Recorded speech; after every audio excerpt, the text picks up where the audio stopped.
போற போக்க பார்த்தா கம்யூனிஸ்டுகள் விஜய் கூட சேர்றதுக்கான வாய்ப்புகள் வரலாம். விஜய் கூட சேர்றாங்களோ இல்லையோ, திமுக கூட்டணியில இருந்து கண்டிப்பா கம்யூனிஸ்ட் இதே வெளியே போறாங்க. இல்ல இதே திருமாவர்கள் கூட பார்த்தீங்கன்னா நிலைப்பாடுகள் எப்படி மாறும்னு சொல்ல முடியாது. இப்போ வேங்க வயல்ல வேற மாதிரியான அரசியல் போயிட்டு இருக்கு. சீமான் அவர்களை எல்லா பக்கமும் சுத்தி சுத்தி கேள்வியா கேட்குறாங்க. இங்க ஒரு கொள்கை வேரூன்றி இருக்கும்போது அதை அகற்றணும்னு சொன்னா அதுக்கான வலுவான காரணம் இருக்கு.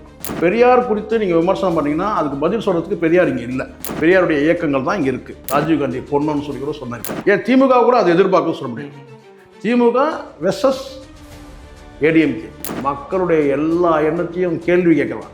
அப்போது அங்கே 10 யூடியூபர் இருந்தாலும் 10 மெயின் ஸ்ட்ரீம் மீடியாக்காரன் 10 பேர் மீடியாக்காரன் இருந்தான்னா அவன் மக்கள் விஜயகாந்த் துப்புனாரா?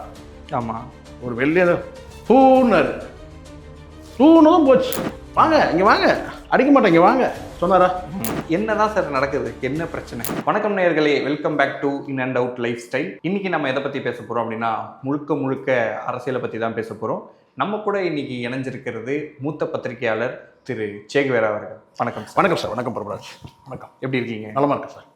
சார், இப்போது பார்த்தீங்கன்னா சீமான் அவர்களை எல்லா பக்கமும் சுற்றி கேள்வியாக கேட்குறாங்க. அவர் அந்த கேள்வியை கேட்கும் போது அவர் இன்னும் டென்ஷன் ஆகி கெட்ட வார்த்தை இல்லை திட்டுற அளவுக்கு ஒரு கேள்வி கேட்குறாங்க. ஸோ என்னதான் சார் நடக்குது? என்ன பிரச்சனை? அதாவது சார், இங்கே அந்த ஸ்டேட்டுக்கான ஒரு அரசியல் ஒன்று இருக்குது. அதை முதல்ல நம்ம புரிஞ்சுக்கணும். ஏன் தேசிய கட்சிகள் கடந்த காலத்தில் விழுந்துடுச்சின்னு சொன்னால், இங்கே மண்ணுக்கேற்ற அரசியல் அவங்க பண்ணலை. அதனால தான் காங்கிரஸ் விழுந்துடுச்சு. அதுக்கப்புறம் காங்கிரஸ்க்கு அடுத்த இதுவே இல்லை. கிட்டத்தட்ட ஒரு 60 ஆண்டு காலம் இங்கே இந்த மண்ணில் ஊறி இருக்கு. அதில் நீங்கள் பெரியார் மண் எடுத்துங்க, இல்லை அண்ணா மண் எடுத்துங்க, இல்லை கலைஞர் மண், நீங்கள் ஜெயலலிதா வரைக்கும் கூட நீங்கள் எடுத்துங்க. ஆனால் திராவிட மண் அப்படி தான் நமக்கு நீங்கள் ரொம்ப ஆழமாக நம்ம பின்னோக்கி நம்ம போனோம்னா இங்கே பிராமணர் அல்லாதோர் சங்கம்ன்றது தான் நீதி கட்சியாக மாறி, நீதி கட்சி தான் விடுதலை கழகமாக மாறி, அதுக்கு பிறகு தான் திராவிட முன்னேற்ற கழகம்னு ஒன்று உருவாகி, இப்படி நிறைய உங்களுக்கு கடந்த கால வரலாறுகள் இருக்குது. அப்போ ஒரே நாளில் இதை எல்லாத்தையும் புரட்டிட முடியுமா? நீங்கள் தமிழ் தேசிய சித்தாந்தம்னு ஒன்று கொண்டு வரல, அது ஆல்ரெடி இருக்குது.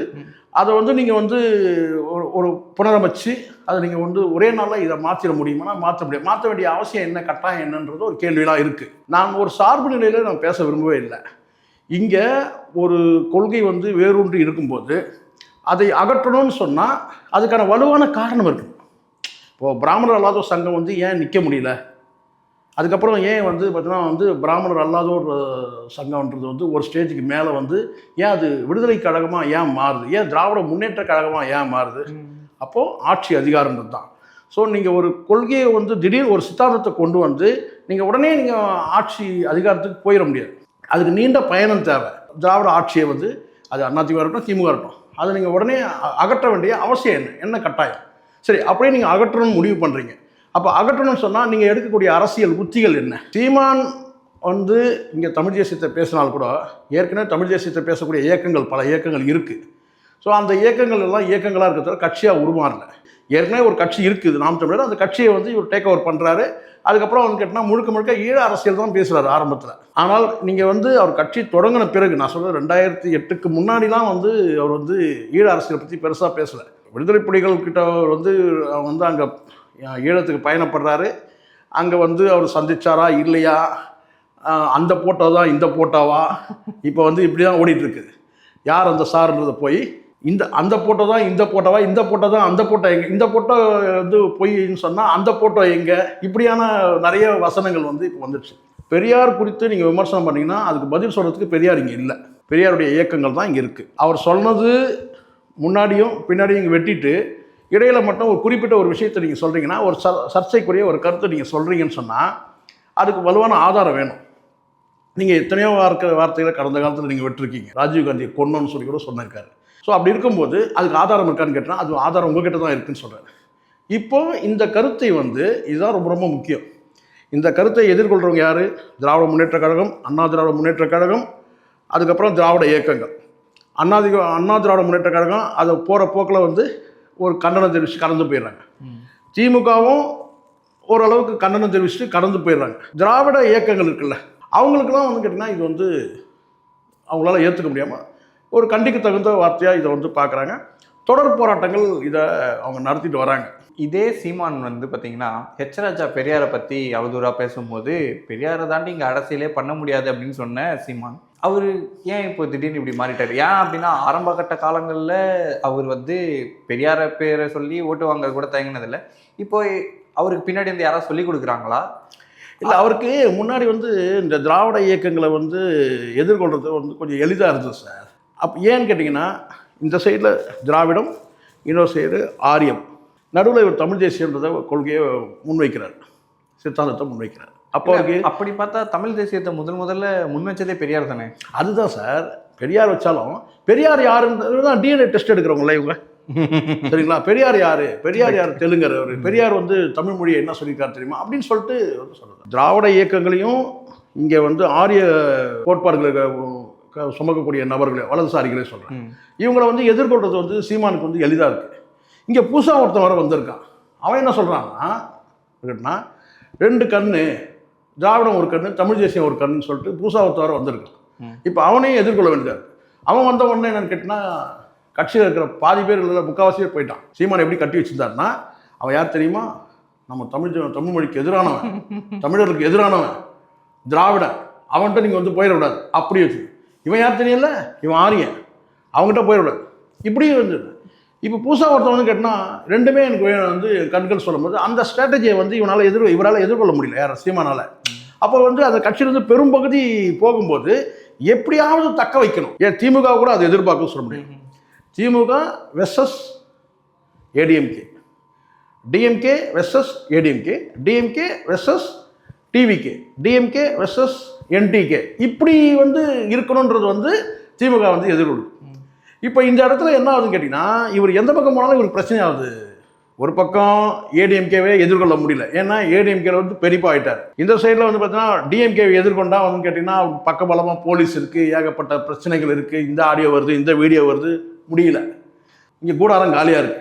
அவரே பாவம் இப்போ தான் கஷ்டப்பட்டு 8% வாங்க, 8% கூடாரம் போயிடுது. இப்போது அவருடைய இருப்பு எல்லாம் காலி ஆயிடுச்சு போது ஒரு டென்ஷன் ஆகுது.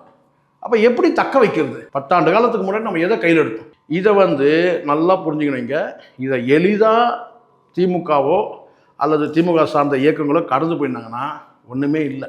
இங்கே ஒரு ஒரு ஒரு முக்கியமான ஒரு பாலிடிக்ஸ் இருக்குது, நுணுக்கமான பாலிடிக்ஸ் இருக்குது. இதை வந்து டிஎம்கே கூட எளிதாக கடந்து போனாங்க. ஆனால் பெரியார் பற்றி இப்படி வந்து ஒரு மோசமான ஒரு கருத்தை சொல்லும்போது திராவிட இயக்கங்கள் வந்து பெரியாரிஸ்டுகள் எல்லாம் வந்து கடுமையான எதிர்ப்பு தெரிவித்த உடனே என்ன ஆச்சுன்னு கேட்டிங்கன்னா ஒரு ட்விஸ்ட் ஆயிடுச்சு. இங்கே பெரியாரிஸ்ட் வெர்சஸ் என்டிகே அண்ட் வலதுசாரிகள், ரைட் விங்ஸ் ஃபுல்லாக. நீங்கள் யாரும் நான் ரைட் விங்ஸ்னு சொல்கிறேன்னா பிஜேபி மட்டும் நான் சொல்ல, அங்கே துக்ளக் ஆசிரியரும் உள்ள வராரு. ஏடிஎம்கேவும் அவங்கள வலதுசாரின்னு சொல்லிக்கிறாங்களே, இப்போ அவங்களும் இல்லை சார், அது என்ன சொன்னால் எழுதா இருந்தபோதே அந்த பேர் எடுக்கல, வலதுசாரி எடுக்கல. இத்தனைக்கும் கரசேவைக்கு கல்லெல்லாம் அமிச்சாங்க, செங்கல்லாம் அமிச்சாங்கன்னு இருக்கு. அவங்க இதுன்னு கேட்டால் ரொம்ப டிப்ளமேட்டிக்காக கடந்து போகணும்னு பார்க்குறாங்க. இது எதிர்காலத்தில் வந்து கேட்டேன். ஏன்னா இதுக்கு வந்து பார்த்தீங்கன்னா ஒரு பக்கம் சப்போர்ட் வந்து பிஜேபி சைடில் சப்போர்ட் வர்றதுனால, ரைட் விங்ஸ் எல்லாமே சப்போர்ட் பண்ணுறதுனால பார்த்தீங்கன்னா தெரியும் சீமான் குரலோட எத்தனை பேருடைய குரல் கலக்குதுன்னு பாருங்கள். ஆனால் லைக் இப்போ வந்து அந்த 2 பெருங்கட்சிகள் பெருசாக ஒன்றும் இது பண்ணாமல் கண்டனத்தோடு கடந்துட்டாங்க. ஆமாம், அதுதான் நுணுக்கமான அரசியல். அதுக்கப்புறமும் இவ்வளோ அழுத்தம், இவ்வளோ பெரிய பிரச்சனையாகிறதுக்கான நல்லா பெரியாரிஸ்டுக்கு வந்து டானிக் யார்? எப்படி இருந்தாலும் பெரியாரிஸ்ட் டானிக்ன்றது பெரியார் எந்த வகையிலையும் வந்து கேட்டால் திமுக விட்டு கொடுக்க மாட்டாங்கல்ல, திராவிட இயக்கம் ஏன் ஏடிஎம்கே கூட விட்டு கொடுக்க மாட்டாங்க. அதை குறிப்பிட்டு இன்னும் சொல்ல போனாங்கன்னா இப்போ நீங்கள் எடுத்துங்க, ஈழத்தில் இருக்க போராளிகள் பெரும்பாலும் வந்து பார்த்தீங்கன்னா உதவி செஞ்சது யாரு? இங்கே இருக்கிற திராவிட இயக்கங்கள். இப்போ வெளிச்சமாவதா இல்லையா? ஆமாம். இப்போ சொல்கிறாங்க பாருங்க, அவர் வந்து இதை கொடுத்தாரு, இவர் இதை கொடுத்தாரு, இவர் 10 பேருக்கு ட்ரீட்மெண்ட் கொடுத்தாரு, 35 பேருக்கு வைகோ வந்து ட்ரீட்மெண்ட் கொடுத்தாரு போராளிகளுக்கு, இப்படிலாம் வந்து பல விஷயங்கள் வரதை நீங்கள் பார்க்குறீங்கல்ல. அப்போது அங்கே முழுக்க ஈழத்துக்கு உதவிய அந்த இடத்துல யார் வராங்கன்னு கேட்டால் பெரியாரிஸ்டுகள் வராங்க, திராவிட இயக்கங்கள் வந்து. திமுக ஆட்சி காலத்தில் தான் வந்து அந்த போரை நிறுத்த முடியாமல் போச்சு, அதுக்கு திமுக தான் காரணம்னு சொல்லி கூட சில வார்த்தைகள் இருக்குது, சில பதிவுகள் எல்லாம் இருக்குது. ஆனால் இங்கே வந்து கேட்டால் எப்படி பார்த்தாலும் அங்கே ஈழ போராளிகளுக்கு வந்து பெரும் உதவி செஞ்சது இங்கே இருக்கிற திராவிட இயக்க பேர் இயக்கங்கள் தான், பெரியாரிஸ்டுகள் தான். அது இப்போ வெளிச்சமாகுது கொஞ்சம் கொஞ்சமாக. இப்போ வந்து பட்டவர்த்தமாக வெளியே தெரிய வந்து ஒவ்வொருத்தராக வந்து பேசுகிறாங்க. இப்போ என்ன சிக்கல்னா, இந்த இடத்துல சீமான் வந்து பெரியார் குறித்து ஒரு கருத்தை சொல்கிறார் சார். அந்த கருத்தை வந்து பார்த்தீங்கன்னா நீங்கள் இவங்க வந்து கடந்து போயிருக்க கூடும், பெரியாரிஸ்டுகள் கூட வந்து ஒரு கண்டனத்தோடு கடந்து போயிருப்பாங்க. ஆனால் அந்த இடத்துல வந்து பார்த்தீங்கன்னா சம்மந்தமே இல்லாத ஒரு குழு வருது, முழுக்க முழுக்க பங்காளிகள் கூட இல்லாத ஒரு குழு கேட்டிங்கன்னா வந்து ரைட் விங்ஸில் இருக்கிறவங்க, அதுவும் குறிப்பாக நீங்கள் நான் சொல்கிறேன் அது கடந்த கால வரலாறு இது. இப்போ நீங்கள் சொல்லலாம் பெரியார் வந்து சப்போர்ட் வந்து டிஎம்கே சப்போர்ட் இருக்குங்கன்னு சொன்னால் அது பெரிய தவறு இல்லை. ஏன்னா இயல்பாகவே இருக்கிறவங்க தானே. ஆமாம், அதுலேருந்து வந்த இயக்கம் தானே. திராவிட இயக்கத்திலிருந்து வந்த இயக்கத்தோட ஒன்று தானே வந்து திமுகவும். அது பெரிய ஆச்சரியம் இல்லை. ஆனால் தமிழ் தேசியம் பேசக்கூடிய சீமானுக்கு யார் வந்து சப்போர்ட் பண்ணுறதுன்னா ரைட் விங்ஸில் இருக்கிற வந்து ரங்கராஜ் பாண்டேவும் குருமூர்த்தியும் வந்து எச் ராஜாவும் இவங்கெல்லாம் சப்போர்ட் பண்ணுறதை நம்ம பார்க்கணும். இப்போ இது மாதிரி பேசும்போது இப்போ ஈழத்துல இருந்தெல்லாம் எதிர்ப்பு வருது, வலுக்குது. இப்போ மோதல் எப்படி ஆகுது?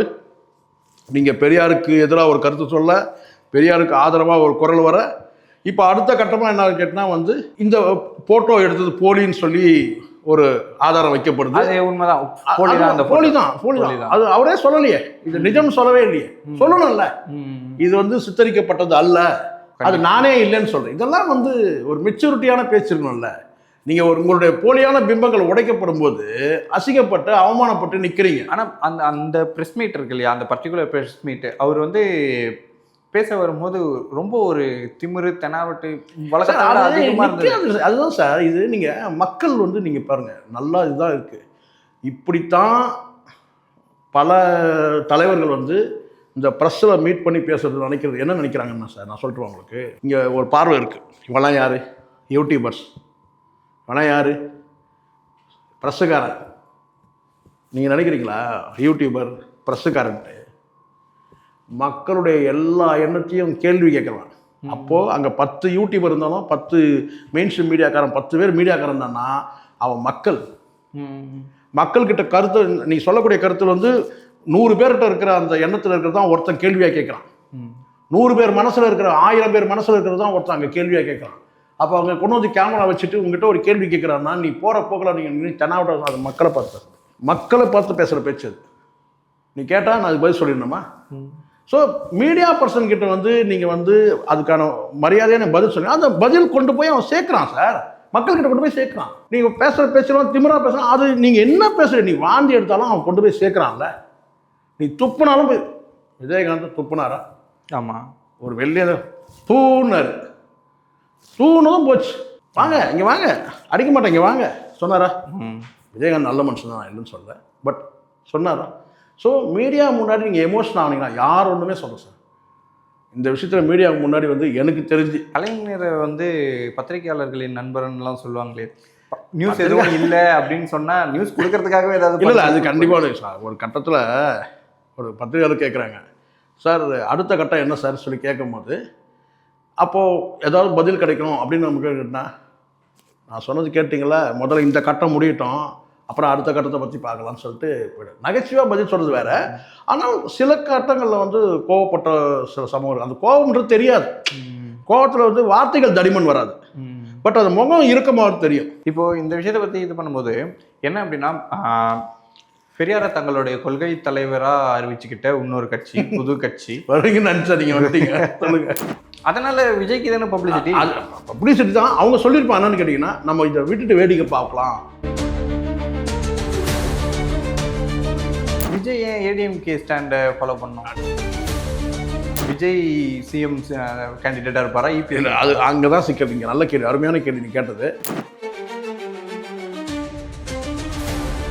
போகிற போக்க பார்த்தா கம்யூனிஸ்டுகள் விஜய் கூட சேர்றதுக்கான வாய்ப்புகள் வரலாம். விஜய் கூட சேர்றாங்களோ இல்லையோ, திமுக கூட்டணிலேருந்து கண்டிப்பாக கம்யூனிஸ்ட். இல்லை இதே வந்து திருமாவர்கள் கூட வந்து பார்த்தீங்கன்னா நிலைப்பாடுகள் எப்படி மாறும்னு சொல்ல முடியாது. இப்போ வேங்க வயலில் வேறு மாதிரியான அரசியல் போயிட்டுருக்கு.